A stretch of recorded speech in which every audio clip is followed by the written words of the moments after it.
بسم الله الرحمن الرحيم السلام عليكم ورحمة الله تعالى وبركاته داوديال كسر دواد برنامج كرادرا أو حلنا كل أتكلم دوتان تلفزيون قرن Soomaaliya xarunta dhexe magaalada Muqdisho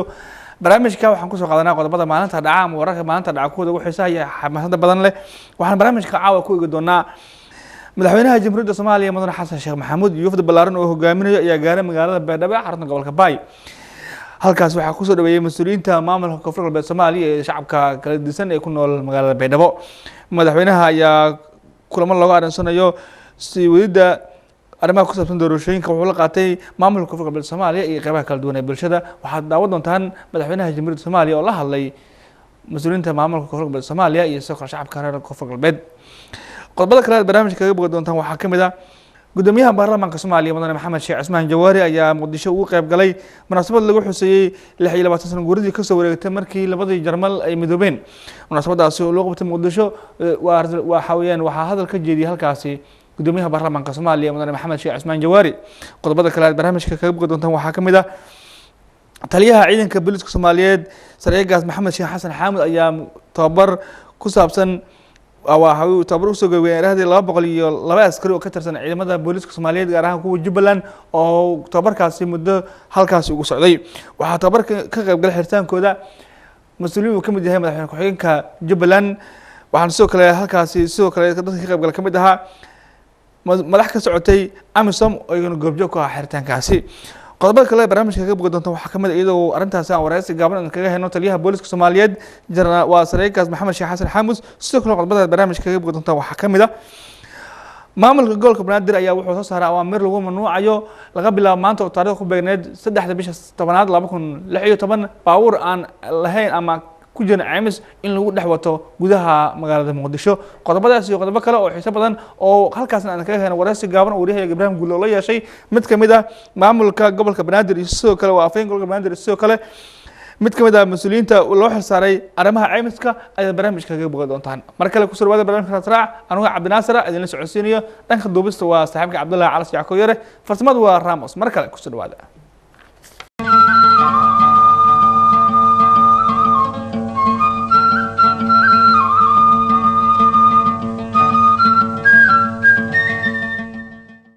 aan ku bilaabay madaxweynaha jamhuuriyadda Soomaaliya mudane Xasan Sheekh Maxamuud iyo wafd ballaaran oo hogaaminaya ayaa gaaray magaalada Baydhabo ee xarunta gobolka Bay halkaasi madaxweynaha waxaa ku soo dhaweeyay mas'uuliyiin sare oo ka tirsan maamulka koonfur galbeed Soomaaliya iyo sidoo kale shacabka qaybihiisa kala duwan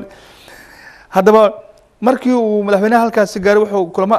ku aadan arrimaha doorashooyinka la qaatay maamulka koonfur galbeed Soomaaliya iyo sidoo kale shacabka kala duwan ee ku nool magaalada Baydhabo waxaana kulankaasi kadib madaxweynaha uu la hadlay saxaafadda kaga warbixiyay kulankii maanta iyo sidoo kale ujeedada laga lahaa iyo arrimaha doorashooyinka waxaan ku bilaabay in hawsha la dardar geliyo waqtigeedii lagu qabto sida si ugu fiican loo qabto oo aanay dib u dhac iyo muxuu ahayd daahis midna aanay gelin muhiimadda koowaad taas waaye oo aan u imiday muhiimadda labaad oo u imiday waxay tahay gabdhaha doorkoodii la cayimay ee 30% ayay leeyihiin iyo sida ay 30% kaas ku imaanayso oo la sheegay dawladda federaalka Soomaaliya inay arintaas dhab ka tahay oo aan meel looga noqonayo iyo meel looga waxaysma aanay jirin sidaas daraadeed in dadka doorashooyinka ku lug leh dowlad goboleedkan joogo dhan ayagana inaan u sheegno arintaasi siyaasad qaran oo dalka oo dhan la isla qaatay waay dowlad goboleed gaar uma ahan beel gaar uma ahan dalka Soomaaliya oo dhan siyaasad qaran oo uu leeyahay oo ah arintaas lagu heshiiyay ee gabdhaha 30% baarlamaanka in ay soo galaan ah in la xaqiijiyo inay soo galaan waxaan rabaa marka gabdhaheena in aanay kala tagin isu duubnaadaan waxaan bogaadina hambalyeynaa kuwa muxuu ahay soo doontay kursiga oo raba waxaan leeyahay waa dhiirantiina si dhiiranaada inta kalena ha kala shaqeyso gabdhahaas inay kursiga yeeshaan gabdhaha qaanuun ma xirin sharci kale ma xirin dhaqankeena Soomaaliga oo reer miyiga ku salaysanaa gabdhaha caab ku ahay dhaqankana qabiila iska leh gabdhaheenu marka haddii qabaa'ilkii ay ku kala dhex dhumaan oo ay la kala saftaan oo ay la kala waxaysmaan gabdhaha roolkooda uu yaraana gabdhahaan ha la isugu heeliyo hallaysu ololeeyo tii rabtaana ha ku dhiirato tii kaloon ayada markaas aan danaynaynin fasalkan maanta taas rabto ha garab istaagto oo muxuu ahay ku dhiirato gabdhaha inta codaynayso in aad loo wacyigeliyo 30% dadka codka bixinaya gabdha waay horta 130kaas in la xaqiijiyo inay codkooda gabdhaha inay siiyaan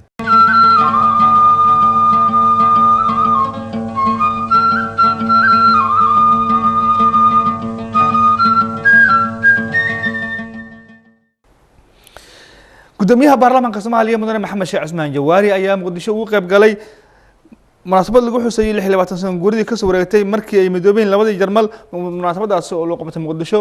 gudoomiyaha baarlamaanka Soomaaliya mudane Maxamed Sheekh Cusmaan Jawaari oo dowladda Soomaaliya matalaya ka qaybgalka xafladaasi lagu qabtay Muqdisho ayaa wuxuu ka hadlay xiriirka labada dal ee Soomaaliya iyo Jarmal iyo sidoo kale xiriirkii labada Jarmal iyo Soomaaliya waxaan ku bilaabay maalin wanaagsan maanta waxa xafladan aan ka soo qayb galay munaasabada waa 26 guuradii midowga ay Jarmalkii bariga iyo Jarmalkii galbeed ay ku midoobeen oo muddo aad u badan dhowr iyo 40 sano 45 sano sugayeen inay midoobaan waxyaabaha ugu muhiimsan oo arrintan aan kaga daysan karno dalka Jarmalka waxa weeyaan markii dagaalkii labaad oo lagu kala qaybshay bari iyo galbeed loo kala qaybshay Jarmalka Jamhuuriyadda Jarmalka ee galbeedka ama West Germany waxay go'aansatay in dastuurkeeda ay ku qorto in ay ku qoreen ilaa iyo inta ay ka midoobayaan labada Jarman dastuurkaas inuu ahaan ay ku meel gaar 45 sano ay ku qaadatay inay sugaan kana shaqeeyaan in dalkooda isku soo celiyaan dib isugu soo celiyaan taasoo ay ku guuleysteen 26 sano ka hor hadda waxay u dabaaldegayeen waxa maalintii midowga labada Jarmal ay ku midoobeen oo 26 guuradoodii ayay ahayd waxyaabo badan oo aan kaga dayan karna ayaa ka mid ah oo arrintaas wada aan soo sheegay ka mid tahay waxa kale inta dheer in dawladda Jarmalka weligeedba ay ka mid ahayd dadka oo haddii la koron yahay aad iyo aad oo gacan u siin jiray Soomaaliya مثلا hadda dib u fiirso taariikhda booliska Soomaaliyeed waxa soo tababari jiray oo ka dhigay booliska ugu wanaagsan Afrika ka dhigay dawladda Jarmalka galbeed ayaa tababari jirtay dawladda Jarmalka oo barigana waxay noo tababari jireen ciidanka asluubta iyo dhaqan celinta dadka sameynaya xabsiyada ku sameynaya iyo haddii aan ku roon yahay dhaqan celinta dadka naafada ah ayagana aad bay gacan ugu sii jireen waa arrin muhiim ah oo يعني meelo badan ay ka qayb galeen nolosha Soomaaliyeed oo soo jirtay sanooyin badan ka soo faa'iideystay waxa ay ka mid ahayd dawladda Jarmalka qayb ay ka ahayd guud ahaan marka hadda ayaamahan maadaama Yurub ay midowday ma hadda waxa Allah iska leh laakiin dhammaan dawladaha saaxiibaha la yahay oo taakulada la garab taagan iyo taageerada la garab taagan Soomaaliya inay dib lugaheed ugu soo istaagto dhismaha dawladda iyo hay'adaha dawladda dhismaha nabadeynta iyo dib u heshiisiinta ay gacan ka qaadanayaan taasna waxa weeyaan arrin lagu amaanayo loogana mahadcelinayo mahad Allah leh laakiin ayagan in loo mahadiyo ay ka mid tahay arrintaas ayaa ay ahayd waxaana maanta goobtan aan ku matalayay madaxweynaha Jamhuuriyadda Federaalka Soomaaliyeed oo howlo kale leh ayaan munaasabadani ku matalayay aad iyo aad baan u mahadsantahay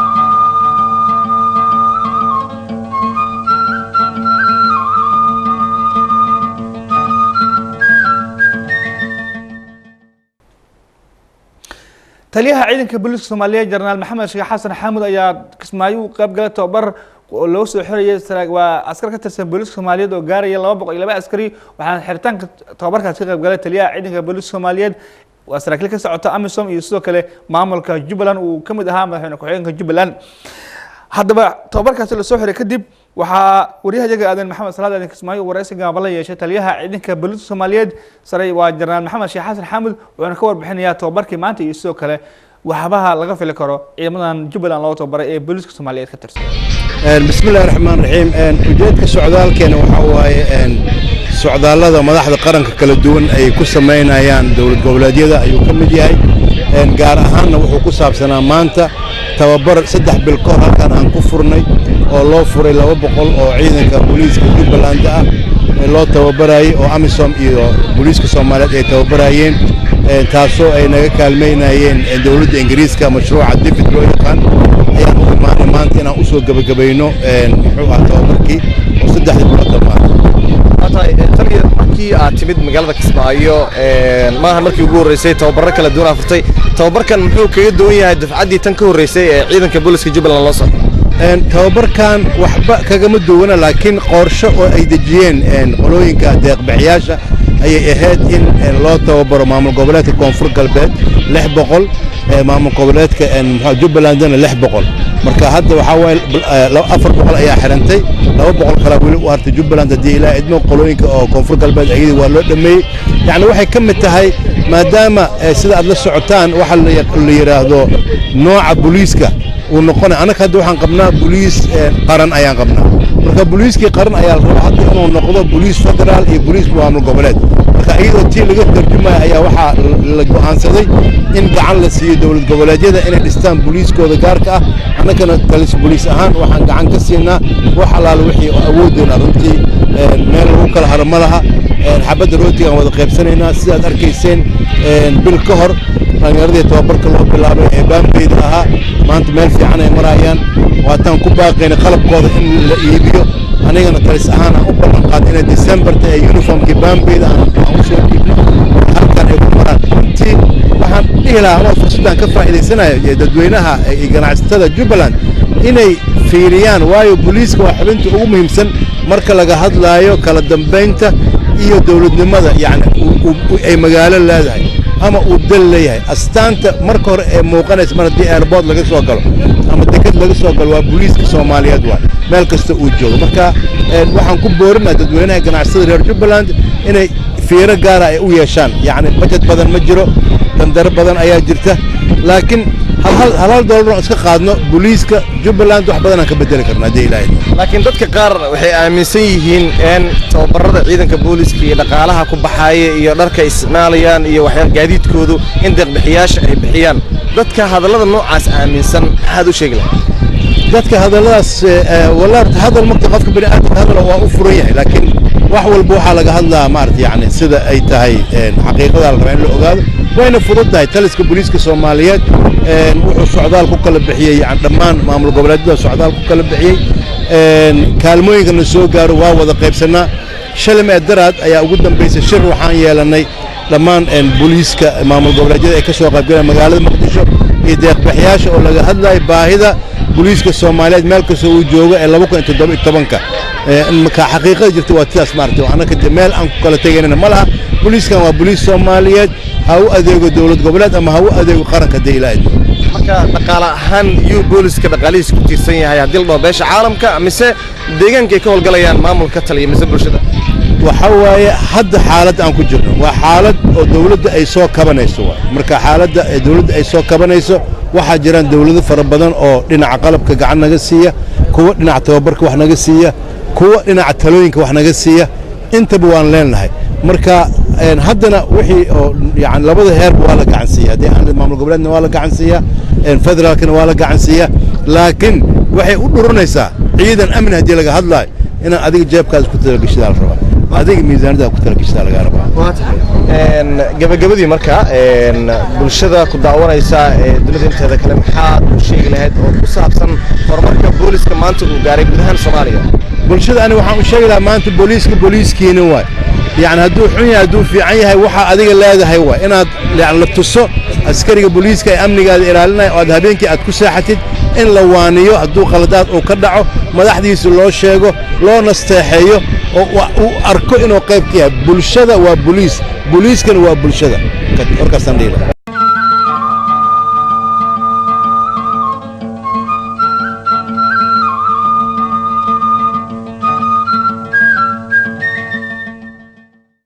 markaan Jordan aadno xubna ka socda guddiga dastuurka baarlamaanka Soomaaliya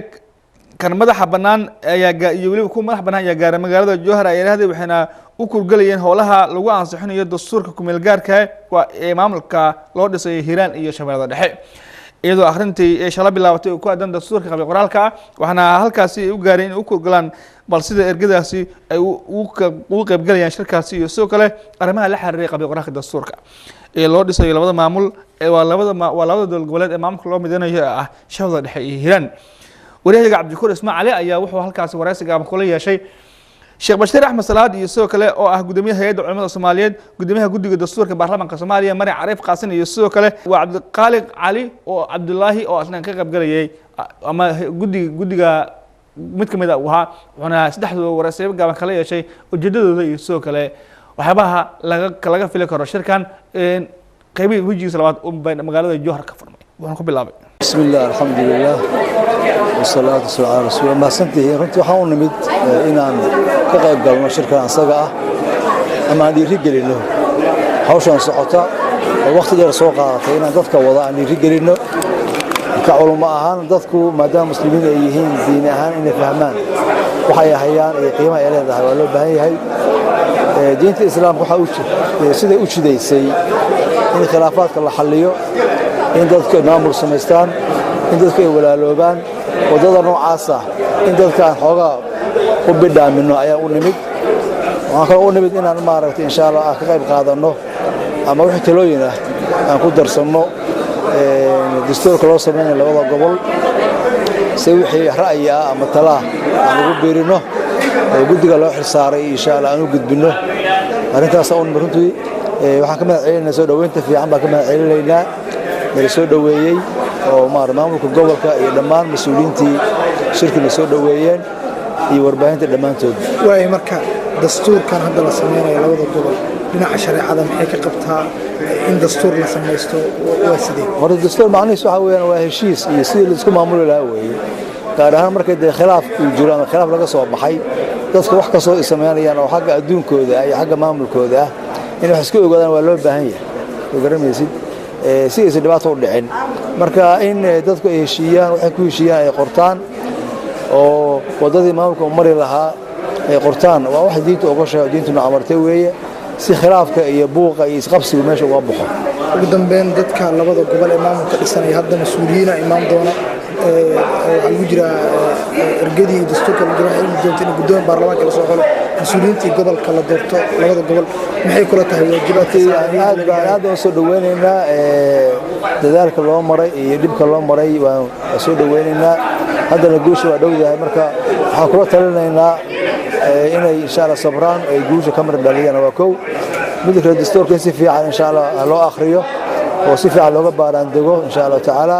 oo talooyinka culimada iyo talooyinka aqoonyahanka insha Allah laga faa'iideysto oo mowduucaas ku aadan ilaahay ku guuleysta Allah ka dhigo kuwii dalkooda iyo diintooda anfaca Allah ka dhigo السلام عليكم ورحمة الله وبركاته. هذا ما أنت شركية مادين أو إرجدي أي فدسوا أو قبل قرار كي دستور كلا جود هاللي أركتي ذا دومي بود دستور كبرلمان الجمهورية. والله أنت إني كليدتان موداي لكن مركان إبد آدي آدم وفرحي سومالي ذا قلوب تودا الله السودمو تتكشف الله ذا لحى إيو هيران إلهي هم ذايو هو بخيراتك إيو هذا إلهي نمعوين كأوسية كفائدة الله كده هو أنك أصد الحيث تجمع ونمارنا الله كده إن شاء الله. معاك هذا بحنا كشركة إرجاء إيو سيد الدستور كبقرار الكيس الله وده قبل. وحقيقة بحي ولا يصدر الدستور كأب من هو الدستور في عن وحير يراك اللي منو إنه قدر درأيتها أنا قصدي إنه الدستور كلا بقى ريموت هو وين كليان كفيرنا منه وحن لا لنا هي مجمع علماء لا لنا هي وحن فيرنا الدستور كإن قرنكو حوليه wax kasto shariicada ka soo horjeedo waa waxba kama jiraan in arintaas lagu qoro waa muhiim tan labaad oo ka fiirnana waxa waay dastuurku inuusan guud ahaan khilaafsanayn dastuurka qaranka oo asaga dastuurka qaranka isku waafaqsan yihiin labaas arrin ka fiirnaa labaas arrin hagaagto inta kale dadka waxa iska leh dadka gobolada iska leh waafaqsan yihiin marka waa kii culimada waa isla fiirinaynaa oo shariicada islaamka quseysay laakiin tii kale too quseysay maxay ahayd inay dastuurka weyn ay waafaqdo taas annaga waxaan ka soo diray warqada u soo qoraynaa guddiga ugu dambeyn marka rajadaada marka shirkan iyo sidoo socdaa wallahi san filay aad iyo aad uga fiican tahay waxaan u jeedaa mar dhow shabeellada dhexe iyo hiiraan oo dawlad gobolada inta noqday asaagood la jaan qaaday bal aragtidaada maxaa kaaga baxay shirka sidoo socdaa bismillaah runtii waa arrin aad lagu farxo maal hawshan soo socota ku dhawaad sanadii ka badan waa hawl u baahan in loo dhabargaday ahayd haddana waxay martaa meelihii ugu dambeysay maadaama aan ka midnahay ama ka tirsannahay guddiga qaranka ee arrimaha dastuurka iyo federaaliyadda dalka shirka meesha ka socda waxaan aragnaa inay tahay arrin muhiima waxaana aad u rajaynaa in howluhu ay saaci doonaan labada gobol wixii khilaafaad ku jira insha Allah taay xalismi doonaan guddigana wuxuu diyaar u yahay wixii kaga aadan inuu kaga qayb qaato soo dhameystirto hawshan arrimaha xuduudaha muhiim idin ah bal ka waran haddii aad eegtay dastuurka iyo dhanka xuduudaha waxyaabaha kaga xusan labada gobol ee shabeellada dhexe iyo hiiraan xuduudahooda waa la yaqaanaa waa laba gobol soo jireen ah fadhiya dalka Soomaaliya ugu fadhiya qiimo aad u weyn maadaama aan nahay guddi u xilsaaran arrimahaas federaaleynta iyo xuduudeynta waxaan aad ula socon doonaa hawl kasta oo ku saabsan arrimahaasi waxaan rajaynayaa in hadda dhibaato aanay ka taagnayn xuduudda labada gobol laakiin isku raaca labada gobol ay arrin aad u muhiim tahay iyo facility ama wixii fududeyn lahaa in lagala shaqeeyo guddigan diyaar ayuu yahay in arrintaas qabto aad iyo aad u mahadsan barakallahu fiik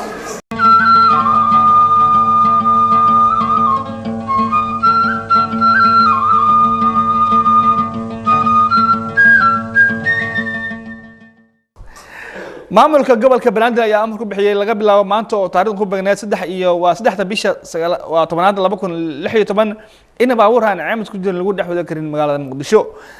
hadaba munaasabad waa shir jiraad Muqdisho wada qabteen hay'adaha qorshasaartaasi ayaa shirka kadib waxwariyaha Ibraahim Gulle Isaaq oo waraysi gaaban la yeeshay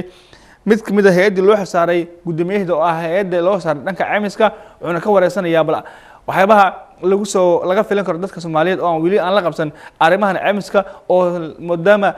muddo 23 sano 24 sano ka badan oo dalka burbur ku jiray haatana dadku la qabsigeeda oo arintan dib ku noqon karo iyadoo arrimaha ku aadan trafficada iyo buuqa leesinka hore dib loo qabay dadkuna ay fahmeen laakiin yeeshay arintan si kala dhicin iyo wacyigelin badan u baahan tahay warahiga Ibraahim Gulle Isaaq ayaa arintan ka wareysay mid kamid ah mas'uuliyiintaasi sidoo kale afayeenka gobolka Banaadir Cabdi Fataax Umar Xalane بسم الله الرحمن الرحيم شركة عايمسك بسم الله الرحمن الرحيم شركة عايمسك وحلوة أساسي وحا دجالك سكوت دلك الصومالي مرة كده وحا كله ما إنستيشنات عايمسك نحكم ده إنستيشنات مهم كا اللي بهاي هاي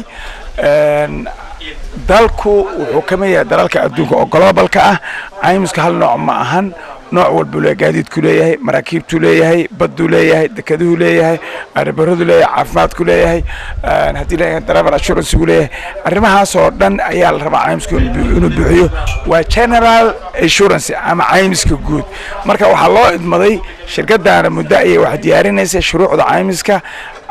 وقدام بينتي وحلا من هايلها الدولة أو سيدا قبل كبراندير وسارة جديد وسارة أرنها دبت وسارة كنعسير وسارة مارد دمان وحلا سكوكرتي إني شركة فارس تكافل أن تكافل إني فلوسه الرمي عايمسك الله بحنا ما أنت أنا وحويان بلوجي وعايمسك هالكان كلها حرمين دين وحكوا كل يالان حرون تشجعني حرون ترافق أنا حتى دحشوجنا حرون تلفوين أيربوركا دكده وين مقدش يريد هذا قبل هذا كان لما هو كفرين حتى واحد كان بقاضي بلان بكان بقاضي بوساسة كفرنتهاي قروي كفرنتهاي قردة كفرنتهاي قال كعلي كفرنتهاي مركب فارس تكافل أنا تكافل واحد عم بقاضي سا عايمس جودو لوبانا ولا ما أنت أنا لقب بلعبه وحر وصوصاري دوق مقالة أما قدومها قبل كي وسارد قالوا سووا سارين واحد دقن قلنا إن أنا قاعد أنا عايمس لهم مقالة حمر صعون. marka shirkadan hawlaheeda maanta kaliya ma la dahafuray ama hore u shaqeynaysa shirkadan hore u shaqeynaysa waxa la dahafuray 29kii December ama 12 bishii 12aad 2014 ayaa la dahafuray haddana waxa dhaqan gar sameeyay oo ay shaqada bilowday 7 Maarso 2015kii laakiin maanta waxa weeye shuruuc hor oo la soo saaray oo leeyahay gaadiidku ma socon karaan magaalada Muqdisho wada ay socon karaan male ayagoon caymis lahayn dhaqangalkaas maanta socdo maahane shirkadda hore loo furwana shaqeynaysa shirkaddu marka maanta waxa la daafuray kaliya waxay tahay in Muqdisho lagu arki karin gaari aan caymis ku jirin maanta waxa la daafuray inaan Muqdisho lagu arki karin gaadiid aan caymis lahayn responsibilitygaas in shirkaddaas qaatay ay fuliso ayaa maanta la daafuray marka haddii gawaaridu dadka wada isku si maaha gaarigana marka caymis uu galaayo hab yaraaday hab badnaaday si ay u kala duwan baa u dhacday qarash laga rabo marka gaadiidkii u soo gal weys ama fulin waaya amarkaas oo kale maxaa talaabaa dadkii gobolka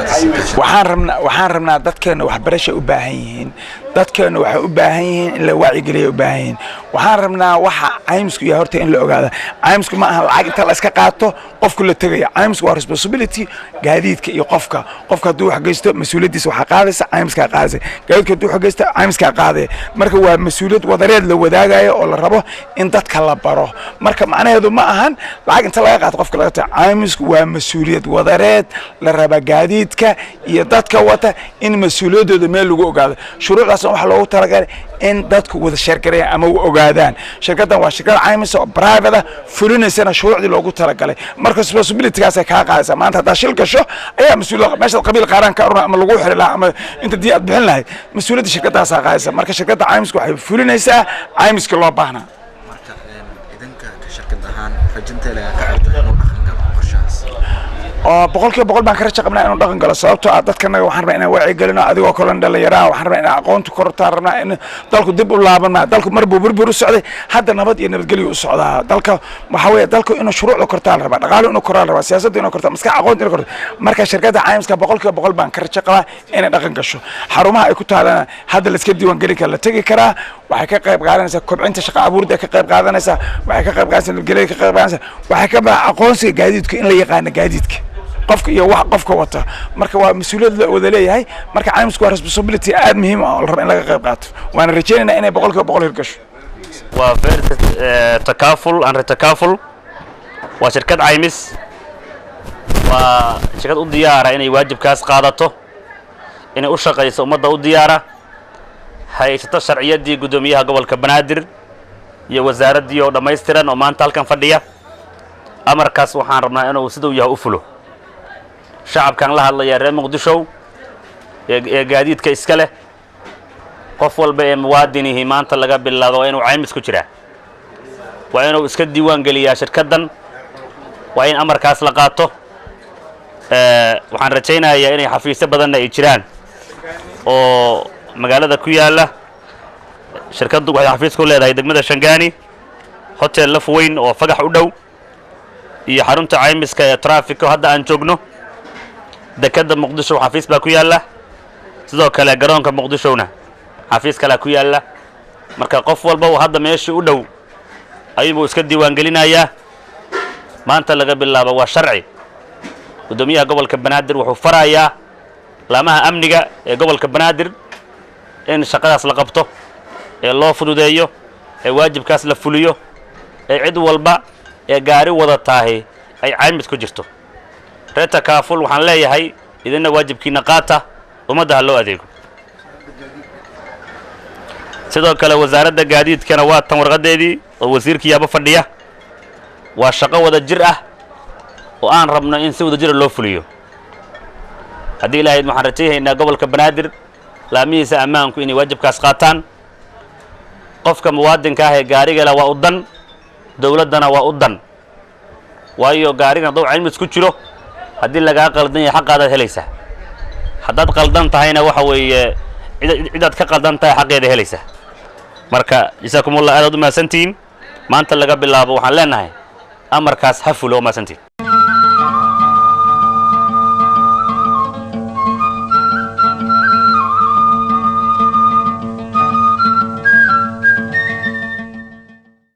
وهاجي ugu dambeynna ku dhawaad 100 qof oo isugu jira khubaro ku xeeldheer arrimaha horumarinta biyaha iyo aqoon-yahano Soomaaliyeed ayaa tababar u qabtay bulshada Soomaaliyeed qeybadeeda kala duwan waxaan tababarkaasi ku saabsanaa tayada iyo horumarinta biyaha waa biyaha caasimadda Soomaaliya ee Muqdisho haddaba iyadoo laga warqabo in ceelashii hore ee dawladda Soomaaliya ee biyaha ay hadda burbursan yihiin xasana ay shaqeyn ay arrintan ku soo beegmaysaa wariyahayaga su'aal macallin Maxamuud ayaa waraysiga ban la yeeshay mid kamid ah mas'uuliyiintii halkaasi kaga qayb galay wuxuuna walweydiinayaa bal waxa laga filan karo kulankan ama seminaarkan in dadka hadda la barayo biyaha horumarintooda iyadoo la ogsoon yahay la xaqiri karin in ceelashii biyihii ee Soomaaliya ay shaqeeyeen oo ceel qofba gooni u leeyahay hadda dalka uu ka shaqeeyaan arrintan ay xilligan ku soo beegmaysaa wariyahayaga Ibraahim waa su'aal macallin Maxamuud ayaa waraysi gaaban inoo soo qaaday بسم الله الرحمن الرحيم مقعد waxaa la yiraahdaa Maal Abdullaahi Faarax sadartan waxaan joognaa hotel Giyaajo ku yaala kilometer number 4 meeshatan waxaa ka dhacay aqoon isweydaarsi iyo barnaamij daraasaad oo looga hadlayay sida macnaha xal loogu heli lahaa biyaha magaalada Muqdisho sababta annagana loo wacna waxay tahay anigu waxaan ahay xubin ka mid ah shirkadda la yidhahdo muqdisho water supply company ama shirkadda biyasiinta muqdisho waxaana ka koobannaa niman ganacsataa iyo muwaadiniin Soomaaliyeed oo xaqiiqdii badbaadiyey mashruuca biyasiinta ee magaalada muqdisho ee waddada afgooye ama dadka qaar ay u yaqaanaan ceelasha biyaha ee afgooye waxaan shacbiyada Soomaaliyeed ama dalka joogan ama dibadda joogan aan u sheegnaa waa marka koobaade wixii meeshan ka soo baxay waxay ahaayeen inay laga maarmaan tahay in mashruucii hore wakaaladii biyaha la soo nooleeyo kaasoo ahaa in mashruucii waddada afgooye oo runtii nabad qaba magaalada muqdishona biyo sii kara la dardargeliyo dayactirkiisa waxaa labayda in hadduu ilaahay ku roon yahay in garas bintow maadaama ceel calfid ay sii gurayaan asagana lasoo nooleeyo waxaa kaloo ka soo baxday hadda macnaha short term plank in macnaha laga shaqeeyo biyo xumada magaalada muqdisho ka jirta sidii xal loogu heli lahay aragtida fog ama long term plank uu noqdo sidii mashruucyadaas loo soo nooleey lahay waxaa kaloo yacni aad loogu farxay in mashruucaas weli nabad qabo waa 32 ceel 7 kilomitir baro ku fadhiya waddada afgooye ku yaala 17 kilomitir magaalada muqdisho ka baxsan yahay xaqiiqda waa nabad qaba magaalada biyo sii kara wasaaraddu way ogtahay gobolka banaadir waa la socdaan marar badan waa la isku dayay cilada un xagga farsamada jira laakiin waxaan rajaynaynaa haddii alla wadagood inuu yimaadaan meeshan waxaa ka soo baxday gunaanadkii markay isugu timid macnii khubradii biyaha wasaaraddii biyaha gobolka banaadir qolo walbaba laga maarmaan inay tahay in mashruucaas la soo nooleeyo waxaan kaloo rabaa meeshan inaan tacsi uga diro xaqiiqdii nin ka mid a dadkii yacni mashruucaas badbaadiyey oo la yidhahdo faarax diiriye xiiray faarax buushaal oo xalay ku geeriyooday ceelasha biyaha oo saaki markii la duway kadib anigu meeshaan aan imid 9 carruur oo ka tagay cunug caloosha ugu jiraa yacni waa dadkii wadaniyiinta iyo naf macnaa halgan dheer u soo maray mashruucaas badbaado marka waxaan leenahay alla yaa raxmo heladii iyo qaraabada ka dhimatay samir iimaan asagana waxaan leenahay arsi janna allah siiyo annaguna waxaan leenahay magaalada muqdisho ha noqoto mid biyo hesha dadkaasuna ammaanta in mudan ilaahay ha siiyo waayahay waxaa ii sheegtaa ceelashii bal ka waran matooradii ay ku shaqayn jireen iyo tubooyinkii biyaha ka soo qaadi jiray haddii marax ceelashii ay fiican yihiin gudahooda oo aad ka warqabtaan ceelashu waa nabad qabaan qofkaan aqoon u lahayn waxay ka kooban yihiin 8 matoor oo xarunta taalla iyo 32 ceel 11 waxay jiraan dhinaca waqooyi ama dhinaca webiyada xiga oo afgooye balcad 20 ceelna waxay xigaan dhinacaas iyo jasiira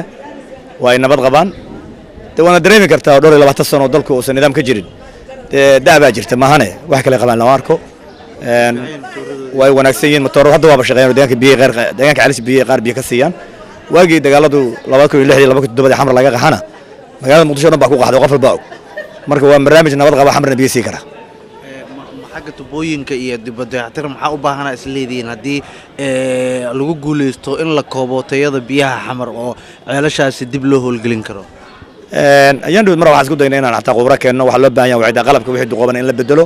hadduu ilaahay ku roon yahay war uma hayno annaga biyaha macnaha biyogelinta magaalada muqdisho laakiin inta laga soo gaaro waddada warshadaha waxaa ku taalla haanta koowaad kaydka biyo kusoo dhici jireen 7A la yiraahdo midda kale waxaa ku taalla 7B oo caanay ku taalla ilaa intaas waa hubnaa inay tubooyinka nabad qabaan laakiin magaalooyinka muqdisho biyogelinteedii wasaaradda biyaha la weydiin anagu war uma hayno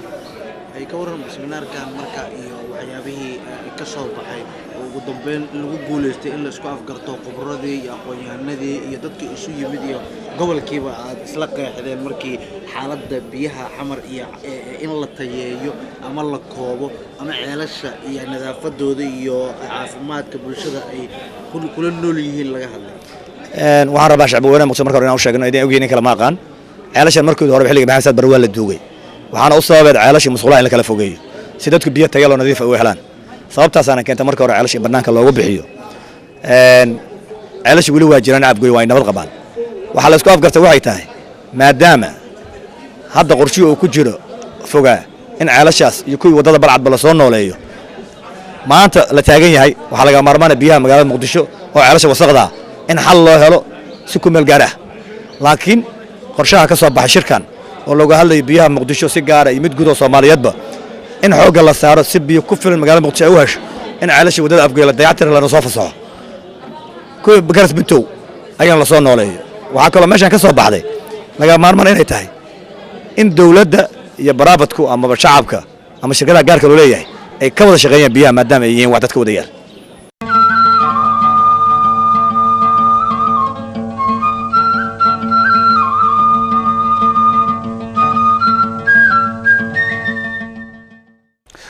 وهذا أنت ينقص إلينا برامج كيرا تلعب جودهان أنا قاعد برنامج إذا لسه عسيني أنت برامج كان مسك كديب كاكل من دونه أنا جاي سحبتك يغلب قلب وكم ده عبد الله على شعقير رقبتك كاميرا ده يا رام وصف فسمة ده حكيت أنا ما بتكلم